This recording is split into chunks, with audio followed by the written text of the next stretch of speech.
कलियुग चालला म्हणून पाप करपा मोकळे जातात, वाईट कर्म करपा मोकळे जातात. हे सध्या चाललेलं आहे समाजात. वाणी शुद्ध जाय, विचार शुद्ध जाय आणि जे कर्तृत्व करतात ते शुद्ध जाय. आता सध्या तुमचे मोदी जे आहात ते जगभरात सांगतात की सगळ्यात युथ असा युथ शक्ती आहा ती आमच्या भारताकडेन आहा असे सांगतात ते. सगळ्यांक सांगतात. जर युथ शक्ती भारताकडेन आसा जाल्यार ह्या ज्या युथ शक्ती युथांक बिघडपाचें काम कोणा कडसून चलता?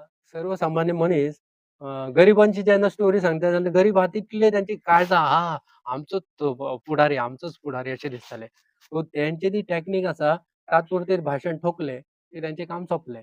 की आपल्याकडे साखर किंवा पालो कमी आसलो च्या पावडर जाल्यार आमी फाटल्यान पोरसांतल्यान वयताले मातशी च्या पावडर दियात आमकां सोयऱ्या येयल्यात म्हणून चलता. हे वेळ सुंदर एक नाते आसले न्हू ते सुंदर नाते आसले. अद्भुत नाते. एक एक एकोप आसलो. हां. एक घटसा एप्रिलात आमी कूल करूया. एप्रिल फूल आमी एप्रिल कूल करूया. झाडां बिडां लावन जालीं. आतां जगली प्रत्यक्षात काय